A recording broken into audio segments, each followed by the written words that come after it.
Hey YouTube, Matty's A12 Team JMT coming to you guys with a GenCon recap video. How's that sound? I had a rather unique opportunity this past weekend to go to GenCon with some buddies of mine here, and I actually had an opportunity to do the vending at a local store's booth. I was basically in charge of all of their YuGiOh, buying and selling all of their YuGiOh, and it was a rather unique event. It opened my eyes to a lot of things that happens at an event of that size. And when I say an event of that size, there was roughly... Now, I heard some of the volunteers throwing out numbers like 130,000 this and 130,000 that.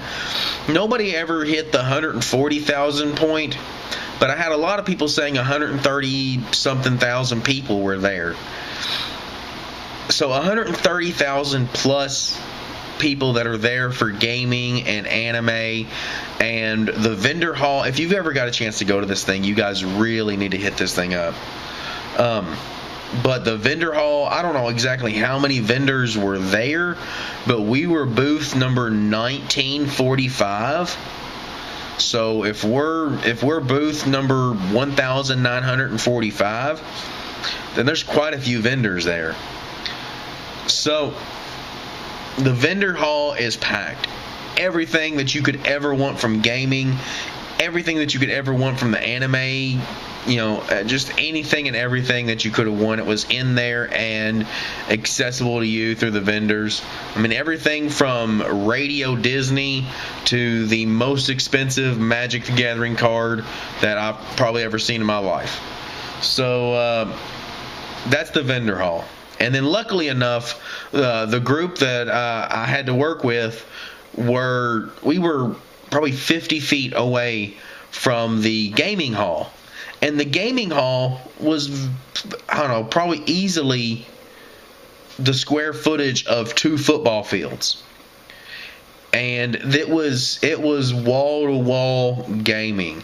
There was Magic the Gathering firing off about every 30 minutes with a new tournament of Legacy and Sealed Product and Draft and Modern and all kinds of stuff. You could win anything from thousands of dollars to uncut sheets of this and foil sets of that. Just all kinds of Magic the Gathering going on. Cardfight Vanguard's there giving out huge prizes. Kaijudo's hitting off with some major stuff going on. And Hero Clicks were there. All kinds of Hero Clicks. Hero Clicks were everywhere this weekend. Warhammer, there was board games going on. The Warhammer 40K, I mean, there was Ascension, guys buying board games and coming over to the gaming room and just tearing open the board game and just going at it at the board game. Ascension was huge. You guys should check out that board game. Ascension is pretty cool. So all of this stuff, wall-to-wall gaming, and no YuGiOh to be found in the gaming hall. Konami has actually taken the gaming out of the grand gaming hall and moved it off by itself. All the gaming's over here, Konami's over here, all by the lonesome, in a little room that probably couldn't hold 50 people tops. Why would you do that, Konami? Why would you segregate the YuGiOh community from the rest of the gaming community? I don't know. I mean, they did it a couple years ago. I was there. They did it a couple years ago also. You had YuGiOh and Cardfight Vanguard that was in one gaming hall. You had the huge vending hall, ungodly amount of vendors in there, and then the huge gaming hall over here where everybody else was at. All the Warhammer, all the D&D, all the Magic was over here. Why would you segregate the YuGiOh into such a small room? However, 2 years ago, Konami held a YCS at the GenCon event, which is pretty cool.